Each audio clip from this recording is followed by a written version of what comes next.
There's a fundamental distortion in how vaccine discussions happen online, and it's creating a completely false impression of risk. It's called survivorship bias, and understanding it is crucial for maintaining perspective. Here's how it works. Billions of people have been vaccinated without problems, but they don't post about it. A tiny fraction experiences complications, real or perceived, and they dominate the conversation.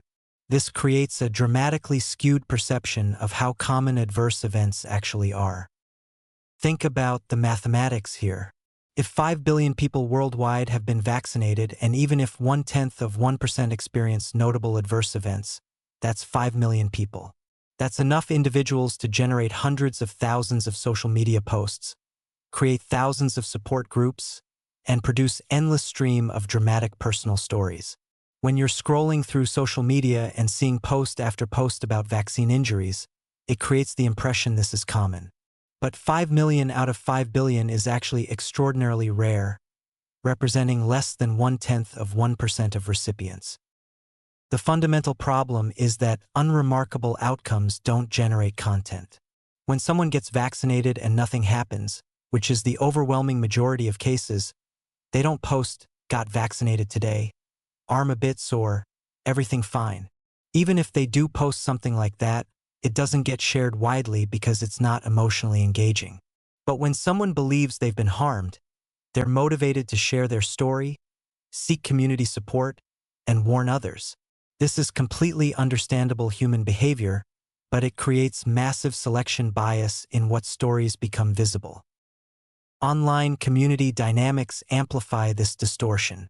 Support groups for people who believe they've experienced vaccine injuries provide valuable mutual aid and validation. But they also create echo chambers where individual experiences get amplified into seeming epidemic. When you're in a group where everyone is sharing adverse event stories, it feels like proof that these events are common, even though you're in a highly selected sample of a tiny fraction of all vaccinated people. Social media algorithms make this worse.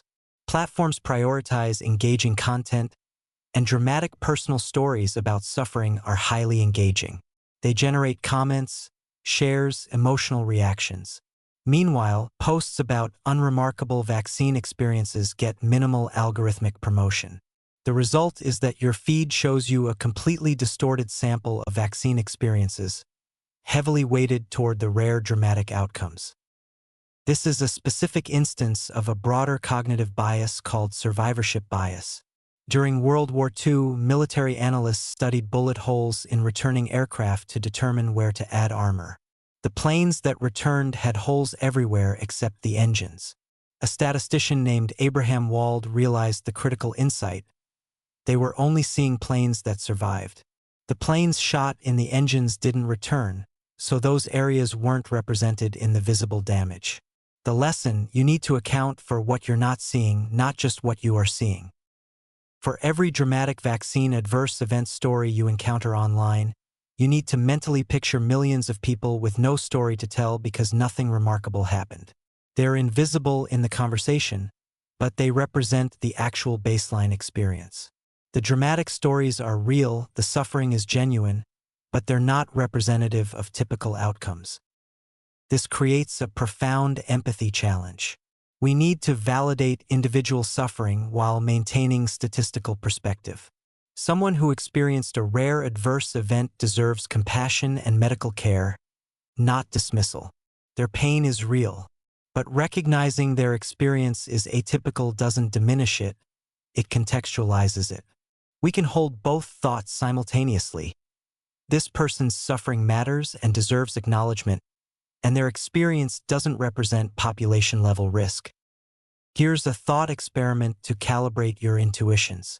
Imagine if everyone who got vaccinated with no problems was required to post about it. Your social media feed would be overwhelmed with billions of "got vaccinated, everything fine" posts, with rare dramatic adverse event stories lost in the noise. The ratio would accurately reflect reality. But because only dramatic outcomes generate content, we see the inverse. Rare dramatic stories dominating while typical unremarkable outcomes stay silent.